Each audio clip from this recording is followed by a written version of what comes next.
Assalamualaikum warahmatullahi wabarakatuh. Selamat pagi anak-anak semua. Kali ini kita akan membahas mengenai lembaga jasa keuangan dalam perekonomian. Nah, materi pokok yang akan kita bahas dalam materi tadi adalah yang pertama bank, yang kedua adalah LKBB atau Lembaga Keuangan Bukan Bank, dan yang ketiga adalah OJK. Nah, di pertemuan kali ini kita akan membahas hanya bank saja. Nah, di pertemuan selanjutnya kita akan membahas mengenai Lembaga Keuangan Bukan Bank dan OJK.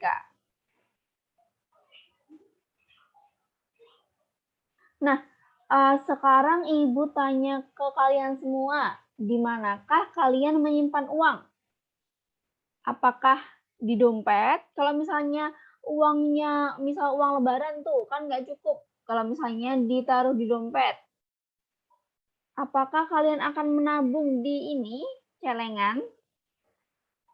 Ataukah di bawah kasur atau misalnya di bawah bantal? Nah, pasti kalian sudah pernah melihat ini. Di sekolah-sekolah biasanya ada bank-bank BRI, BNI itu menawarkan tabungan jumio, tabungan untuk anak-anak sekolah. Nah, kalian pasti sudah pernah tahu atau mungkin orang tua kalian memiliki kartu ini, debit seperti ini dari Bank BRI misalnya.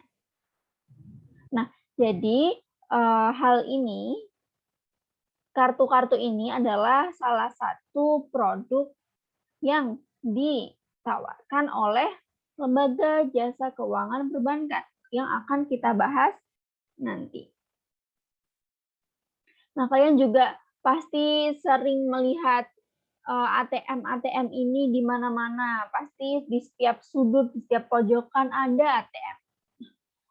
Hal ini juga merupakan salah satu produk dari lembaga jasa keuangan bank yang akan kita bahas nantinya.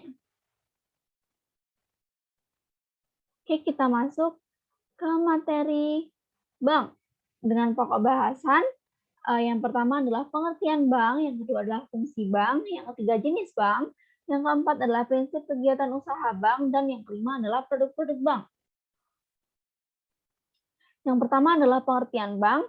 Nah, bank sendiri merupakan badan usaha yang menghimpun dana dari masyarakat dalam bentuk simpanan dan menyalurkannya kepada masyarakat dalam bentuk pinjaman dalam rangka meningkatkan taraf hidup masyarakat. Jadi, bank itu merupakan badan usaha yang tugasnya itu menghimpun dana dalam bentuk simpanan dan menyalurkan dana kepada masyarakat dalam bentuk pinjaman dengan tujuan untuk meningkatkan taraf hidup masyarakat. Kita lanjut ke fungsi bank. Nah, dari pengertian tadi bisa diambil kesimpulan kalau misalnya bank itu berfungsi sebagai penghimpun dana dan penyalur dana. Nah, jadi penghimpun dana ini maksudnya adalah masyarakat yang memiliki kelebihan dana akan menyimpan uangnya di bank untuk tujuan keamanan dan untuk investasi. Nah, tujuan keamanan ini misalnya, kalau misalnya uang itu terlalu banyak, 10 juta atau 100 juta, kalau misalnya disimpan di rumah itu kan rawan ya, rawan adanya maling atau rawan misalnya dimakan rayap. Nah, untuk tujuan keamanan maka orang-orang yang memiliki kelebihan dana atau dana yang banyak itu akan menyimpan uangnya di bank. Sedangkan untuk tujuan investasi itu adalah dengan masyarakat itu menabung di bank untuk apa? Untuk mendapatkan keuntungan dari bunga simpanan. Jadi dengan menyimpan uang di bank itu kan nanti ada bunganya, ada bunga simpanannya. Nah, bunga simpanan itu bisa dijadikan sebagai investasi masa depan. Misalnya bunganya nanti akan tinggi. Itu bisa dijadikan investasi. Lalu yang kedua adalah penyalur dana.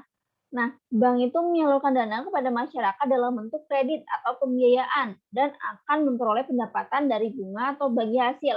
Kalau kredit itu bank umum, kalau pembiayaan itu bank syariah kalau bunga, pendapatan bunga itu untuk bank umum, kalau misalnya pendapatan bagi hasil itu untuk bank syariah. Nah, selain menghimpun dana dan menyalurkan dana, bank itu juga memiliki fungsi sebagai pelayanan jasa. Jadi, bank itu berfungsi sebagai pelayanan jasa lalu lintas pembayaran berupa transfer, inkaso, kredit, e-money, dan lain-lain. Lalu, selanjutnya adalah jenis-jenis bank. Nah, bank ini dibedakan berdasarkan 3 hal, yaitu yang pertama berdasarkan kegiatannya. Nah, berdasarkan kegiatannya, bank itu dibedakan menjadi ada bank sentral atau ya bank sentral, kalau Indonesia itu ada Bank Indonesia, lalu ada bank umum, konvensional. Nah, di bank umum konvensional ini nanti ada yang namanya unit usaha syariah. Nah, yang ketiga ada bank umum syariah, lalu yang keempat ada bank perkreditan rakyat. Nah, bank perkreditan rakyat ini nanti dibagi menjadi bank perkreditan rakyat konvensional dan selanjutnya ada juga bank perkreditan rakyat syariah.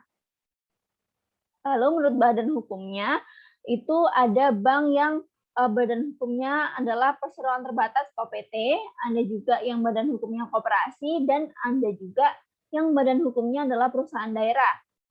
Nah, selain itu ada berdasarkan kepemilikannya. Nah, berdasarkan kepemilikannya, bank itu dibedakan menjadi bank milik pemerintah, ada bank milik swasta, ada bank campuran, ada bank Pemda, dan ada bank asing. Nah, kita lanjut masuk ke berdasarkan kegiatannya, yaitu bank sentral. Nah, bank sentral itu adalah bank yang dimiliki oleh pemerintah yang bertanggung jawab untuk mengatur kestabilan badan-badan keuangan di bawah bank sentral. Jadi ada bank-bank umum itu diatur kestabilannya oleh bank sentral. Lalu juga mengatur kebijakan moneter. Nah, tujuan dari kebijakan moneter yang diatur oleh bank sentral ini adalah yang pertama, untuk pertumbuhan ekonomi yang tinggi dan berkesinambungan. Jadi adanya bank sentral ini sangat vital, sangat signifikan, atau sangat berpengaruh terhadap pertumbuhan ekonomi yang tinggi dan berkesinambungan di dalam suatu negara. Lalu juga dengan adanya kebijakan moneter yang ditetapkan oleh bank sentral ini bisa mengurangi pengangguran dengan beberapa kebijakannya. Lalu juga ada stabilitas harga, stabilitas suku bunga, stabilitas pasar keuangan, dan stabilitas pasar nilai tukar. Nah, di Indonesia sendiri, bank sentralnya adalah Bank Indonesia. Kalau misalnya kalian lihat di jalan-jalan, itu di Solo tuh juga ada kan Museum Bank Indonesia. Itu merupakan bank sentralnya negara Indonesia. Lalu juga ada bank umum konvensional. Nah, bank umum konvensional ini adalah bank umum, suatu bank yang menghimpun atau suatu lembaga jasa keuangan yang menghimpun dana dari masyarakat dalam bentuk simpanan berupa giro, deposito berjangka, sertifikat deposito, tabungan, dan atau bentuk lainnya yang dipersamakan dengan itu. Nah, itu kegiatan pertamanya. Yang kedua adalah memberikan kredit kepada masyarakat. Yang ketiga adalah menerbitkan surat pengakuan utang. Yang keempat adalah membeli, menjual, dan menjamin atas resiko sendiri maupun untuk kepentingan dan atas perintah nasabahnya. Nah, yang dibeli ataupun dijual ini adalah surat-surat wesel, surat pengakuan utang dan kertas dagang lain, kertas perbendaharaan negara dan surat jaminan pemerintah, sertifikat Bank Indonesia atau SBI, obligasi, surat dagang berjangka waktu sampai dengan 1 tahun, lalu juga surat berharga lain berjangka waktu sampai dengan 1 tahun. Lalu kegiatan yang lain adalah memindahkan uang, baik untuk kepentingan sendiri maupun kepentingan nasabah. Lalu menempatkan dana pada meminjam dana dari atau meminjamkan dana kepada bank lain. Jadi bank umum konvensional itu jadi suatu bank itu bisa meminjamkan dana atau menempatkan dana atau meminjam dana itu dari atau kepada bank lain, baik dengan menggunakan surat, sarana telekomunikasi, maupun dengan wesel unjuk, cek, atau sarana lainnya. Lalu juga menerima pembayaran dari tagihan atas surat berharga dan melakukan perhitungan dengan antar pihak ketiga. Lalu menyediakan tempat untuk menyimpan barang dan surat berharga. Jadi di bank itu tidak hanya untuk menyimpan uang, jadi bisa untuk menyimpan barang maupun surat berharga, itu bisa disimpan di bank. Lalu juga melakukan kegiatan penitipan untuk kepentingan pihak lain berdasarkan suatu kontrak. Lalu melakukan penempatan dana dari nasabah kepada nasabah lainnya dalam bentuk surat berharga yang tidak tercatat di bursa efek. Lalu melakukan kegiatan anjak piutang, usaha kartu kredit, dan kegiatan wali amanat. Lalu selain itu, bank konvensional itu juga bisa melakukan kegiatan dalam valuta asing dengan memenuhi ketentuan yang ditetapkan oleh Bank Indonesia, melakukan kegiatan penyertaan modal pada bank atau perusahaan di bidang keuangan seperti sewa guna usaha, modal ventura, perusahaan efek, asuransi, serta lembaga clearing penyelesaian dan penyimpanan dengan memenuhi ketentuan yang ditetapkan oleh Bank Indonesia. Lalu juga bisa melakukan kegiatan penyertaan modal sementara untuk mengatasi akibat kegagalan kredit atau kegagalan pembiayaan berdasarkan prinsip syariah dengan syarat harus menarik kembali penyertaannya dengan memenuhi ketentuan yang ditetapkan oleh Bank Indonesia. Dan yang terakhir adalah bertindak sebagai pendiri dana pensiun dan pengurus dana pensiun sesuai dengan ketentuan dalam peraturan perundang-undangan dana pensiun yang berlaku. Nah, di Indonesia itu bank konvensional itu ada BNI, Mandiri, lalu juga ada BCA, ada BRI, atau mungkin CMB Niaga, lalu ada BTN, seperti itu adalah bank konvensional. Nah, sekarang kita masuk ke bank syariah. Nah, bank syariah ini merupakan bank-bank yang aktivitasnya berdasarkan prinsip-prinsip syariah Islam yang mengacu pada ketentuan-ketentuan yang ada dalam Al-Quran dan hadis. Nah, jadi bank syariah itu fungsinya itu sama seperti bank konvensional tadi, yaitu menghimpun dana dari masyarakat, menyalurkan dana ke masyarakat, dan melakukan pelayanan jasa. Tapi bedanya kalau misalnya bank syariah ini menggunakan prinsip-prinsip syariah Islam. Nah, jadi bank syariah ini menggunakan prinsip keadilan, keseimbangan, kemaslahatan, dan universalisme, dan menghindari gharar. Gharar itu apa ya? Seperti transaksi yang tidak jelas, transaksi yang merugikan pihak lain. Lalu juga maisir itu seperti judi, ada riba, ada zalim, dan menghindari objek-objek haram. Ini dihindari semuanya dan menerapkan prinsip-prinsip yang ini. Nah, di Indonesia itu ada bank-bank syariah, dulunya ada Mandiri Syariah, ada Bank Syariah Bukopin, ada BCA Syariah, ada BRI Syariah, ada BNI Syariah. Nah, di suatu bank syariah itu menggunakan akad-akad dalam melakukan kegiatan operasionalnya. Nah, misalnya ada akad bagi hasil, itu ada musyarakah dan mudharabah. Kalau misalnya musyarakah itu adalah nanti masing-masing pihak memberikan porsi dana dengan ketentuan keuntungan akan dibagi sesuai kesepakatan dan kerugian ditanggung sesuai porsi dana dari masing-masing pihak. Jadi tadi kan kalau misalnya dari apa ya bank syariah itu pendapatannya itu kan bukan dari bunga tapi dari bagi hasil. Nah, akad bagi hasilnya ini yang pertama itu dengan bisa menggunakan musyarakah atau dengan keuntungan dan kerugian itu keuntungan itu sesuai kesepakatan, lalu kerugian itu ditanggung sesuai porsi dana dari masing-masing pihak. Nah, selain musyarakah ada mudharabah, yaitu pemilik modal yang menyediakan seluruh modal dengan pengelola dan keuntungan usaha dibagi sesuai nisbah yang disepakati dalam akad. Jadi keuntungannya itu akan dibagi sesuai nisbah yang ada dalam akad atau perjanjian atau kontrak. Nah,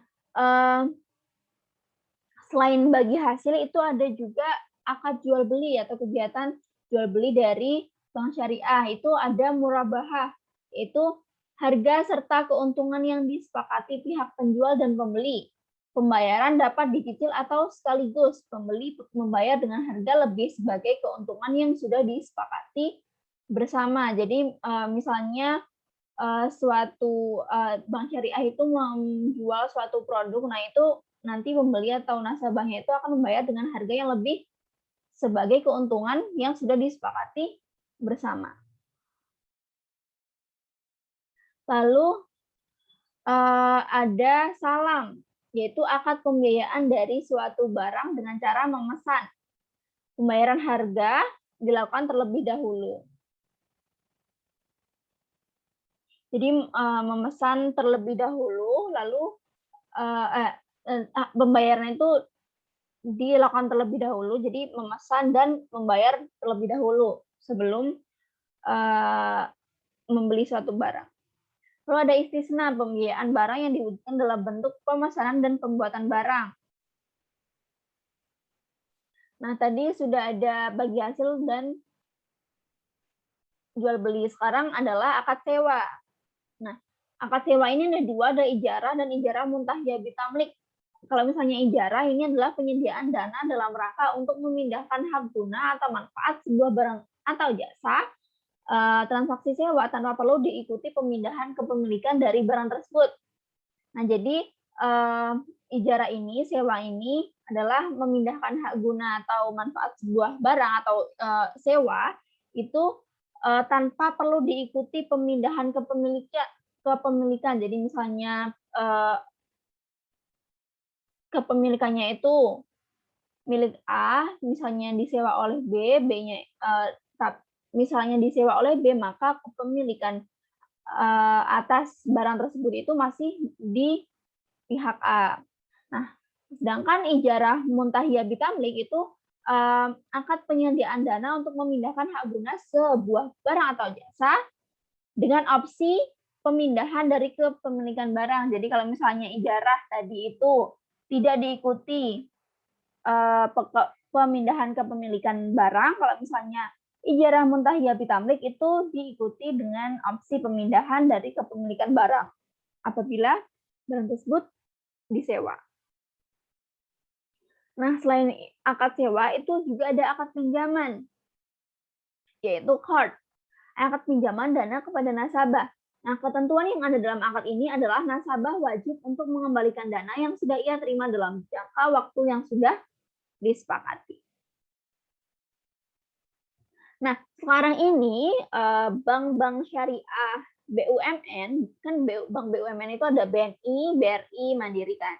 Nah, itu dari ketiga bank tersebut itu kan ada bank syariahnya, ada BNI Syariah, BRI Syariah, Mandiri Syariah. Sekarang itu sudah merger menjadi satu, yaitu memunculkan suatu bank syariah baru, yaitu Bank Syariah Indonesia. Jadi sekarang itu BNI Syariah nggak ada, BRI Syariah nggak ada, Mandiri Syariah nggak ada, adanya Bank Syariah Indonesia. Kalau misalnya di Solo itu saya tahu di Palur itu ada di samping BNI kalau nggak salah itu ada Bank Syariah Indonesia, BSI.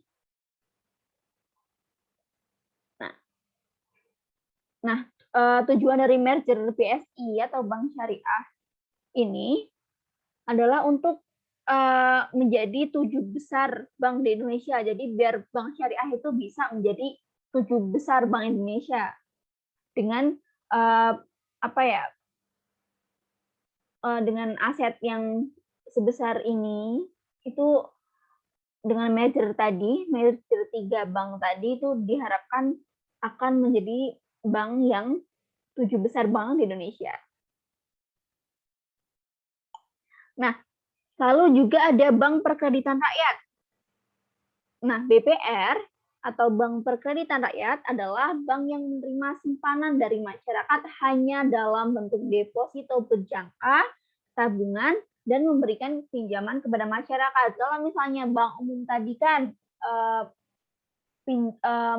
menerima simpanannya bukan hanya dalam bentuk deposito dan tabungan saja, tapi juga ada giro. Nah, kalau misalnya BPR ini tidak bisa menerima simpanan berupa giro. Nah, Usaha dan fungsi dari BPR ini adalah menghimpun dana dari masyarakat dalam bentuk simpanan berupa deposito berjangka, tabungan, dan bentuk lain. Lalu juga memberikan kredit kepada masyarakat, lalu juga menyediakan pembiayaan dan penempatan dana berdasarkan prinsip syariah, nah atau BPR syariah. Nah, kan tadi sudah dijelaskan kalau misalnya bank kreditan rakyat itu dibagi menjadi BPR konvensional dan BPR syariah. Nah, fungsi dari BPR syariah ini adalah menyediakan pembiayaan dan penempatan dana berdasarkan prinsip syariah. Lalu yang keempat adalah menempatkan dananya dalam bentuk sertifikat Bank Indonesia atau SBI, deposito berjangka, sertifikat deposito, dan tabungan pada bank lain. Nah, kalau misalnya ini tadi kan usaha dan fungsi BPR. Kalau misalnya BPR itu juga memiliki larangan-larangan kegiatan. Jadi BPR itu dilarang untuk menerima simpanan berupa giro. Giro itu apa sih? Bedanya dengan deposito berjangka atau tabungan. Kalau misalnya tabungan itu adalah dana dari masyarakat yang ditabung di bank dan bisa ditarik sewaktu-waktu oleh nasabah. Kalau misalnya tabungan deposito berjangka itu adalah tabungan yang bisa diambil pada saat jatuh tempo dengan ada jangka waktu tertentu, ada yang 3 bulan, 6 bulan, 1 tahun, 2 tahun. Itu adalah deposito berjangka. Kalau giro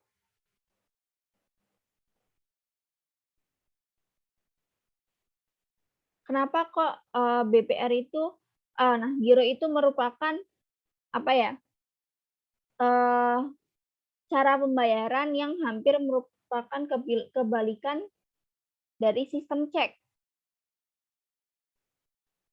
Jadi giro itu merupakan salah satu misalnya pokoknya intinya kalau misalnya giro itu bisa diambil dengan menggunakan warkat cek atau biliet giro. Nah, di BPR ini tidak bisa menggunakan rekening giro atau tidak bisa membuat rekening giro atau tidak bisa menerima simpanan berupa giro. Lalu larangan yang kedua adalah ikut serta dalam lalu lintas pembayaran. Lalu juga dilarang untuk melakukan kegiatan dalam valuta asing. Lalu juga dilarang untuk melakukan penyertaan modal dan dilarang untuk melakukan usaha perasuransian. Nah, selanjutnya kan tadi kita sudah membahas mengenai jenis-jenis bank berdasarkan kegiatannya. Nah, sekarang berdasarkan kepemilikannya. Ada bank pemerintah. Nah, bank pemerintah ini adalah bank yang modalnya berasal dari pemerintah. Nah, bank ini bertugas meningkatkan kesejahteraan masyarakat. Contohnya ada Bank BTN. Kalau misalnya bank swasta, itu adalah bank yang modalnya dimiliki oleh swasta yang bertujuan untuk mencari laba. Nah, kalau misalnya swasta itu kan memang bertujuannya untuk mencari laba. Ini contohnya adalah Bank Mega atau CIMB Niaga. Lalu ada juga bank campuran. Nah, bank campuran ini adalah bank yang sebagian modalnya dimiliki pemerintah dan sebagian lain dimiliki oleh swasta. Nah, BNI, BRI, Mandiri itu merupakan bank campuran. Jadi modalnya itu sebagian dimiliki oleh pemerintah dan sebagian lagi dimiliki oleh swasta. Lalu ada bank pemerintah daerah, yaitu bank yang seluruh atau sebagian besar modalnya itu dimiliki oleh pemerintah daerah. Nah, bank-bank ini terdapat pada setiap daerah tingkat 1. Jadi misalnya ada Bank Jatim, ada Bank BJB itu di Jawa Barat, ada Bank DKI, itu adalah bank pemerintah daerah. Lalu ada bank asing. bank yang seluruh modalnya dimiliki oleh asing. Ada HSBC, itu kalau nggak salah dari mana ya? Dari Hong Kong. Kalau misalnya Citibank itu dari New York. Kalau Standard Chartered itu dari Inggris. Kalau QNB itu dari Qatar. Nah, lanjut ke prinsip kegiatan usaha perbankan. Jadi dalam melakukan kegiatan usahanya, bank itu harus melakukan 4 prinsip ini. Memegang 4 prinsip ini. Yang pertama adalah prinsip kehati-hatian. Nah, prinsip kehati-hatian ini diterapkan dalam rangka melindungi dana masyarakat dan dalam memberikan kredit. Jadi apabila bank itu dalam menyimpan dana masyarakat itu harus hati-hati dalam melindungi dananya, dan dalam memberikan kredit pun itu juga harus dengan hati-hati juga, harus dengan prinsip kehati-hatian. Lalu juga ada prinsip kepercayaan. Nah, prinsip kepercayaan ini adalah saling percaya antara bank dan nasabahnya. Jadi kalau misalnya nasabah itu ingin nasabah itu ingin menyimpan uangnya di bank, maka nasabah itu harus percaya seutuhnya kalau misalnya dananya itu akan aman di bank. Nah, begitu pula kalau misalnya dari banknya. Kalau misalnya bank itu memberikan kredit kepada nasabah, itu juga harus percaya kepada nasabahnya kalau misalnya nasabahnya itu nanti akan membayar kreditnya tadi. Nah, jadi saling percaya antara bank dan nasabah itu sangat dibutuhkan dalam melakukan kegiatan usaha bank. Lalu ada juga prinsip kerahasiaan. Jadi bank itu merahasiakan segala sesuatu yang berhubungan dengan keuangan dari nasabah. Nah, ini berkaitan dengan kepercayaan tadi. Kalau misalnya dengan merahasiakan tentang keuangan bank dari nasabah, itu akan meningkatkan kepercayaan nasabah akan suatu bank. Lalu juga yang keempat ada prinsip mengenal nasabah. Jadi suatu bank itu apabila dia itu memiliki nasabah, maka bank tersebut harus mengenal dan mengetahui identitas. Nah, jadi misalnya kita sedang membuka tabungan itu kan banyak sekali hal yang harus diisi tentang identitas kita atau identitas nasabah. Nah, itu adalah menggunakan prinsip mengenal nasabah.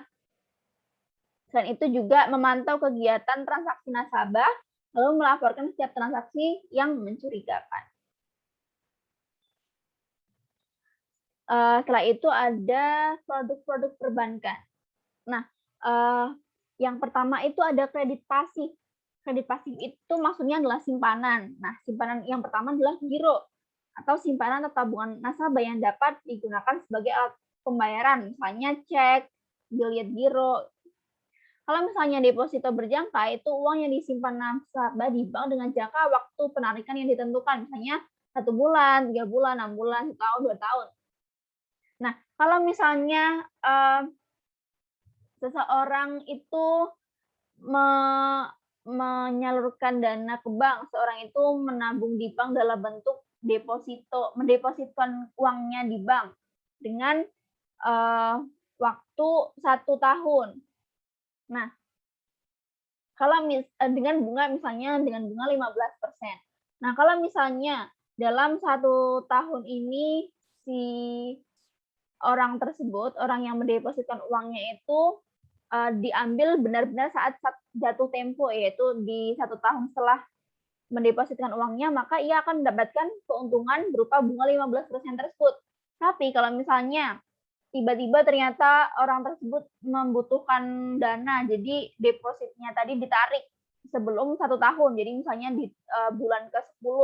Nah, maka orang tersebut haknya atas bunga 15% itu akan hangus.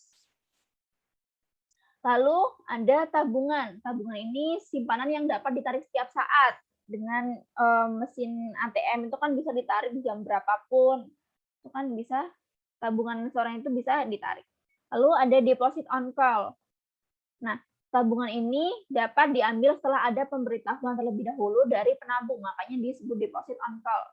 Lalu juga ada deposit automatic rollover, yaitu deposito jika uangnya tidak diambil sampai jatuh tempo, deposito akan diperpanjang dan bunganya langsung dihitung otomatis. Jadi misalnya orang seorang itu menjual 1 tahun, mendepositkan uangnya dengan jangka waktu 1 tahun. Nah, ternyata uangnya itu tidak diambil saat 1 tahun itu, maka deposito kalau misalnya menggunakan deposit automatic rollover ini, maka depositonya akan diperpanjang dan bunganya akan langsung dihitung otomatis. Nah, tadi kan sudah ada kredit. Iya. Oke. Ini harusnya kredit aktif ya. Kalau kredit aktif itu adalah kredit